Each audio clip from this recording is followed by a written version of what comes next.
The story is the most important thing. So let's look at different ways that we can go prospecting. So advertising.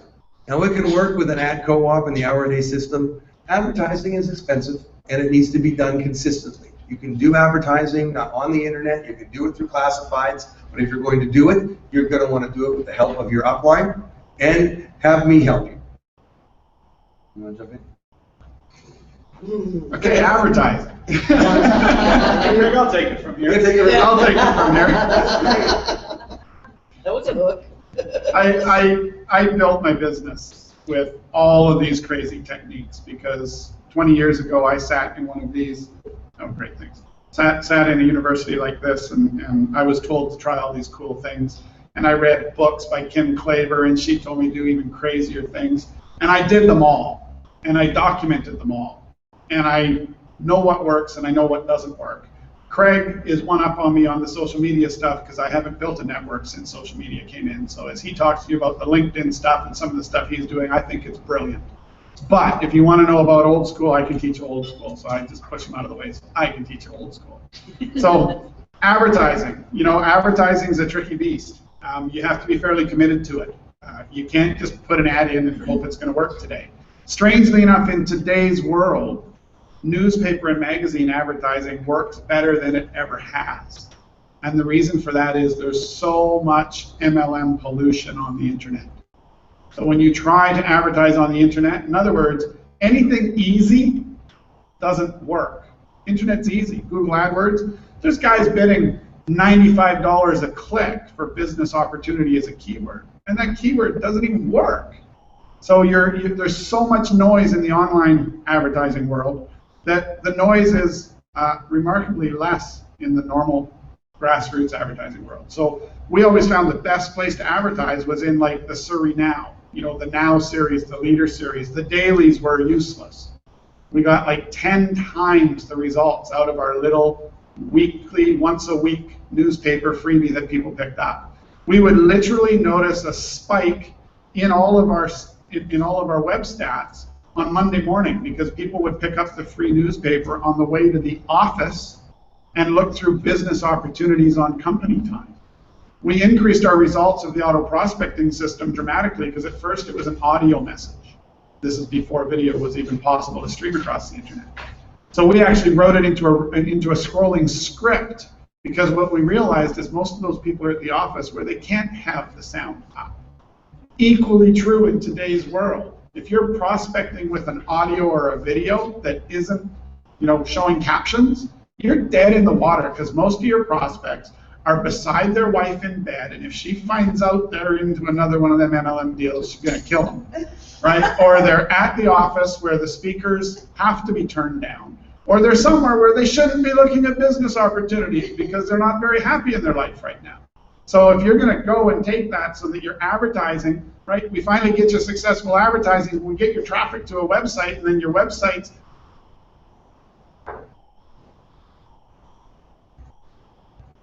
how come no one's responding when you don't hear me? Well, that's what your video looks like when your person can't have the sound turned on. So captions are all important. So advertising really, really works, but you got to remember, much like Greg was saying earlier, your job's to sell the appointment.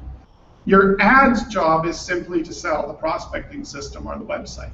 You're not doing an ad that says, anti-aging skincare, it's amazing, and Cassandra is the best, and you can make some money, and we're looking for anybody interested. You're advertising, earn up to $172,400 a year if you have the courage to look. That brings them to the next step where they get all the information. Now your ad's very inexpensive, and it creates curiosity. And it goes into that blind website, because you don't want every guy calling you. So in the old days, we went to a blind voicemail. So it just went and it told them the message, and they left a message if they're interested. Today, we go through the internet. So advertising does work, but you do have to have a system attached to it, or you're wasting your money, and you have to be committed to it. If you advertise for 2 or 3 weeks in a row, forget it. I think Peter even tried this once. He advertised for 2 or 3 weeks in a row, and he's like, yes, it's not working. Well, how long did you do it? Yeah, 1 month. 1 month. 1 whole month. Yeah, 4 times. Several, ladies, actually 1 month. Yeah. So it takes a commitment to keep doing it, right? So you can gang together with some of your group. You can run it, run it through the group. We actually have ad co-ops that we can set up. So it is good, but you have to know how to do it. So if you're going to do advertising, talk to Craig or talk to me, and we can help to make sure you don't waste your advertising dollars. It does work. It is expensive, but it does get you qualified leads. And it never gets you anywhere near as many as you think. If you're going to advertise, you should expect to spend $50 to $100 per lead. So if you don't have the stomach for it, don't do it. The difference is your leads are going to be serious. You should close 1 out of 2 leads. Okay, but this is not small money. This is serious investment. Okay, it does work.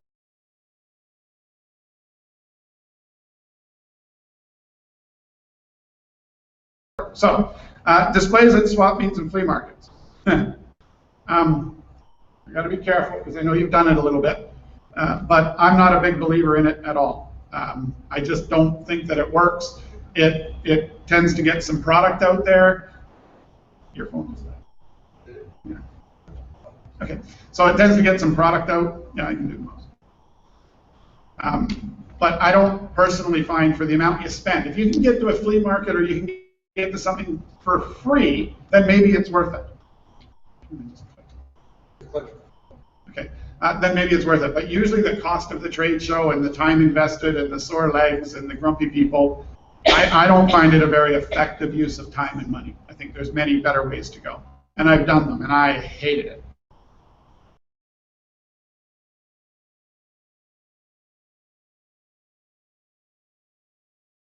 Flyers, not the ones you think.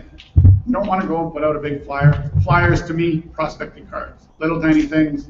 On the bank machines, on the payphones that don't exist anymore, anywhere that there's a counter where people are congregating, a couple of them accidentally drop by as you walk by can help. And again, as I explained earlier on the cards, networking clubs, absolutely. Go make some friends, right? Go make some friends. And don't vomit all over them. Make friends first, right? Once the guy thinks you're kind of cool and you think he's kind of cool, maybe the next conversation or at the end of that meeting, right? Or when he says, well, at networking events, it's always common. So what do you do? Well, I'm a lifestyle engineer. Well, come on, man.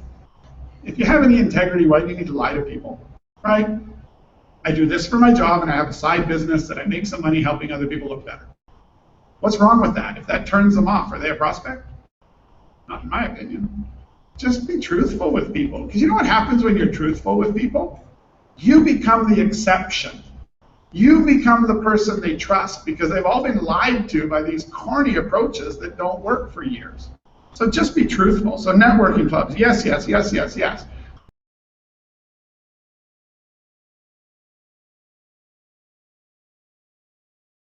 Trade shows. Again, not the way you think. Go walk a trade show. Go make friends. Every single person standing in a booth getting sore legs will be very receptive to your opportunity to make them never have to do that again. Okay? The people who have to work trade shows are typically people that are at the bottom of the pool, or they're the self-employed owners of the company and they even hate it. So everyone working a trade show, oh, perfect target market. So I'd be walking the trade show, I wouldn't be putting a booth up at it. And same thing, everyone else walking around, perfect opportunity to 3-foot. Oh, hey, what do you do? Why are you at the trade show? Oh, I'm here. Oh, really, why are you here? Well, I'm just looking for people that might be interested in making a little money and saving on their taxes and helping some people look better. Well, what's that all about? Don't have time to talk to you about it right now, but I'll tell you what, here's my card, go check out my website. Do you know how many times you can do that at a trade show? But what if you, oh, well, actually, it's this company called Glissandra, and you know what, it's the Schisandra berry, and it's Dr. Co., and it's this, and it's that, and it's that, and a 20-minute dialogue. The trade show's going to be over, man. You had the potential to talk to 3,000 people, and by talking too much, you now talk to 9. Go for numbers. It's a volume business. It's a numbers business. Stick the numbers in, stick the numbers in, and interested people will pop out. It's so much more fun working with interested people than not interested people that you're trying to make interested. Go find the interested people, right? It's like you've been given a deck of cards. Oh yeah. You've been given a deck of cards, and there's 52 cards in the deck, right? How many aces? 4. Your job's to turn the cards over as fast as possible and find the aces. Don't ever let Craig hold the cards.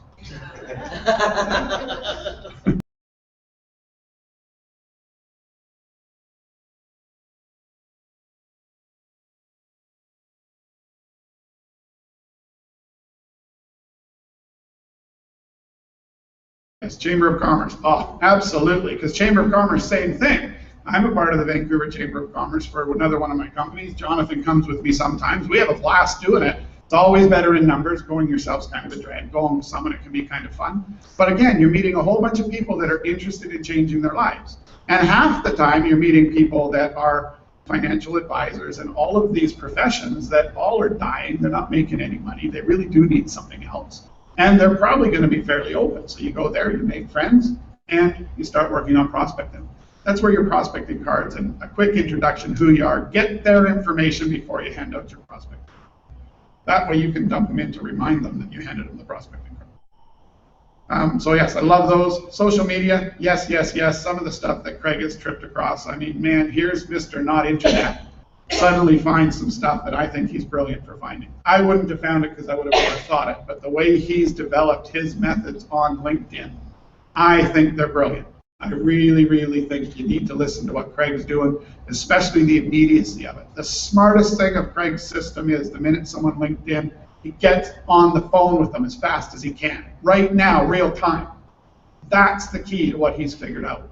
I actually learned from him and started to do similar in my software business, and I've actually increased sales in my software business by the thing that he tripped across by accident. Right? Smart guy. You got to listen to him with that stuff. Going shopping, 3-foot. Like I said, we used to literally take people in a van. The more you can do this as a group activity, it becomes, a sport. It becomes fun. It really is. When you go prospecting in a group and you go up and ask people, you wouldn't be interested in one of those MLM things, and someone says yes and the whole group celebrates, you go do it for an hour and then you go have a coffee or a beer or a drink or whatever, and everyone's all jazzed up about it. You moved your business forward, you had some fun, you learned some new skills, you got out of your comfort zone. Always easier to get out of your comfort zone in groups. Service clubs, again, same thing. Yes, yes, yes.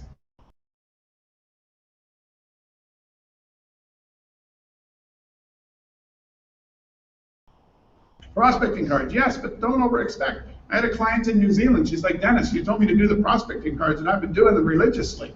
She says, and nobody's called. I said, really? Well, how many have you got out? She says, well, I bet I've got about 50 out there now. I'm like, so what were you expecting? She says, well, yeah, and I live in a really small town. So where are you putting them? On the bank machines? Okay. How many bank machines? Well, we only have 3 in the city. Maybe prospecting cards aren't the best approach for you. You do have to have some numbers to run through with prospecting cards.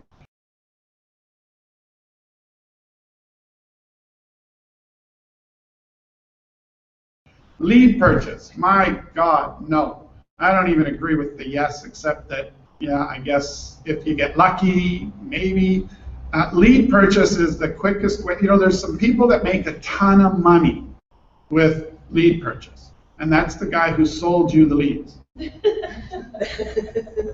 Yeah, I have never seen lead purchase consistently work because no matter how honest the lead company is, the idiot that filled in the form of the lead company that's telling you this is a $25 lead, it's yours and yours only from my company, forgets that idiot was Googling every business opportunity he could, and he's on 19 other lead companies' lists as well. So your exclusive $25 or $50 lead turns out to not be that exclusive, right? The way these leads are generated when they're generated to sell to you is en masse, it's in bulk, right? And everyone's doing the same thing. So just be really, really careful. I've seldom seen lead purchase work long term. Even if it works in the beginning because you got a new lead company and they're giving you good leads, just by the fact that as you grow and start to buy more leads and other people find out that they're a good lead company, the quality's going to drop. So, and it's thankless, relentless work. Everyone thinks you buy leads and dump them into a system and it works. No, if you don't buy the lead and get on the phone and make the connection and take the abuse, and you are going to take abuse. I mean, you can't even imagine things people say to you. because they've been called by 19 other guys on your exclusive lead. Okay, so it's a bit more of a higher level strategy. I wouldn't be doing it in the beginning of your business. I would never do it anyways. Even at what I know, I just wouldn't do it. There's far better ways like LinkedIn to do it.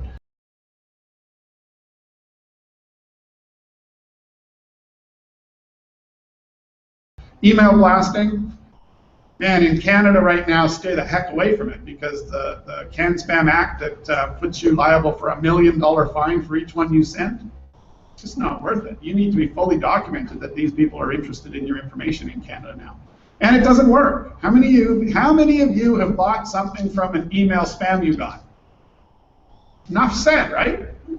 So if nobody in here has bought something from it, why the heck would you think that's a good way to do business? Right? And then for, oh yeah, but I can get 99 million email addresses for $5 on the internet. Okay, or not. They don't work. They work if you own the server farms that can blast them out, right? But you don't, and then you're going to lose your own email account. Like Lysandra's going to kick you out. I'm going to hunt you down and try to stab you right in the head. I mean, you just shouldn't do it.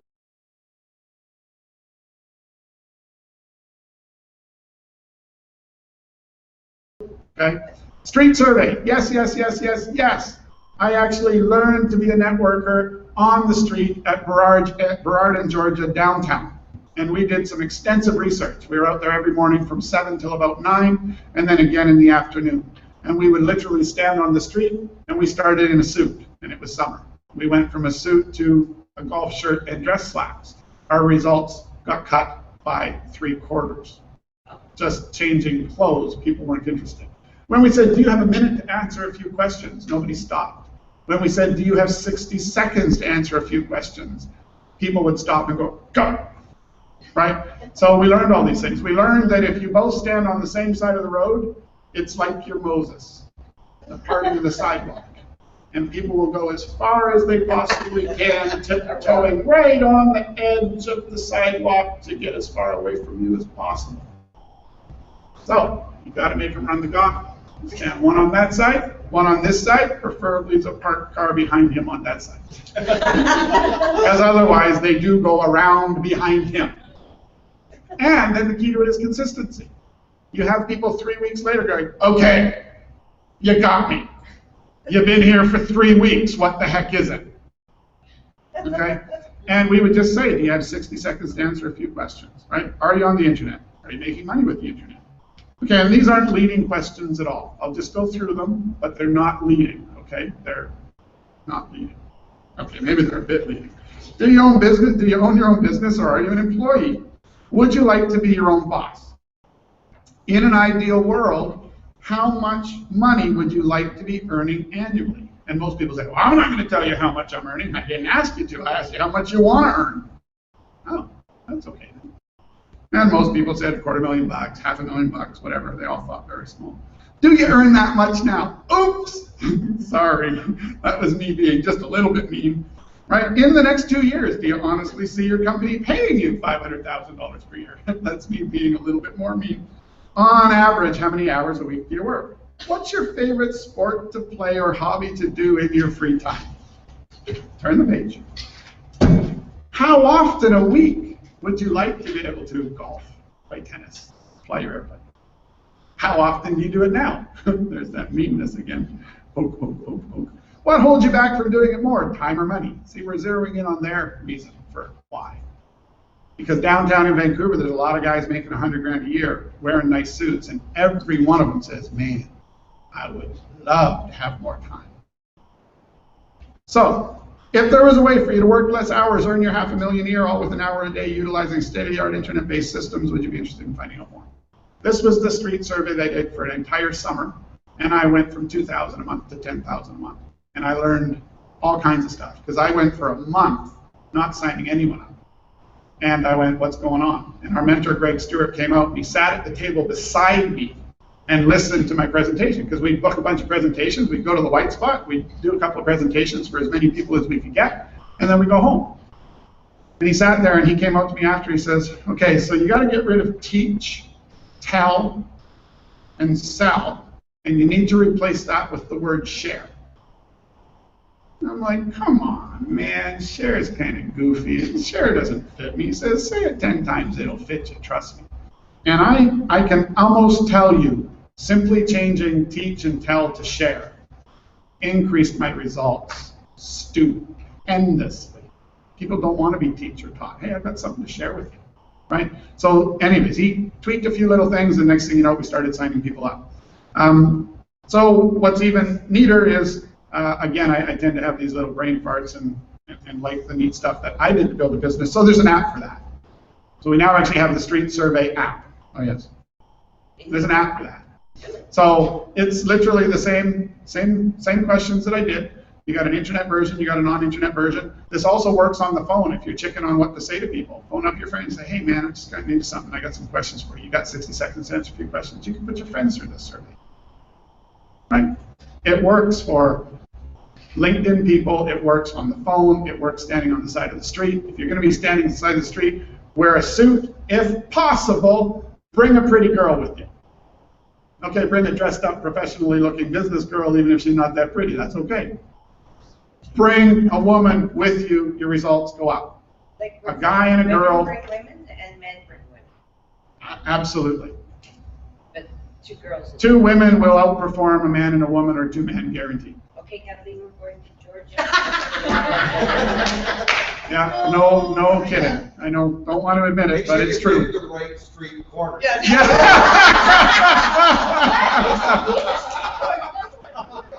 And let's not misunderstand what I meant with dress professionally. Yeah.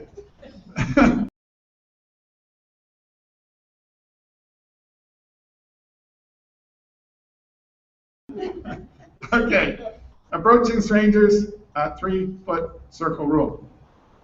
Let me see where we're at. Yeah, okay, yeah, a stranger is simply a friend you haven't met yet. Make friends first. Don't vomit all over people. Oh yes, form. This is really geeky, but it actually works, right? So how do you make conversation? How do you build rapport? You start with form, which stands for family, occupation, recreation, money, or message. Notice nowhere did we talk about politics or religion. Stay away from politics or religion. It tends to not build rapport. Oh, wait for that. So on page 44. So, yeah, Oh, it is. yeah. Okay, so you qualify your prospect, right? You're looking, does this person have a why? Is this person interested? Close on your objective, which is, if you're 3-footing, in my opinion, your objective is simply to get the phone number and email address. Your objective is not to do anything other than open up communication, make a friend, get contact details, and at the very end, hey, you know, I'm not sure if it's for you or not, but I got involved in something recently. Would you mind if I sent you some information for you to give me your opinion? Right? At best, that's where it ends. You're not trying to 3-foot someone to sit down with them for a cup of coffee and talk to them all about it right then and there. When you're 3-footing, your goal should be to 3-foot as many people as you can and build a bit of a contact list so that once again, you sort of build up your armor. If you get 15 people in a session of 3-footing and you start building relationships with them, then when 1 or 2 of them isn't interested, it doesn't really matter, right? But if you go one after the other and you take your punishment one at a time, you might not get to number 3, right? So you make fun of it. It's always great doing it in groups.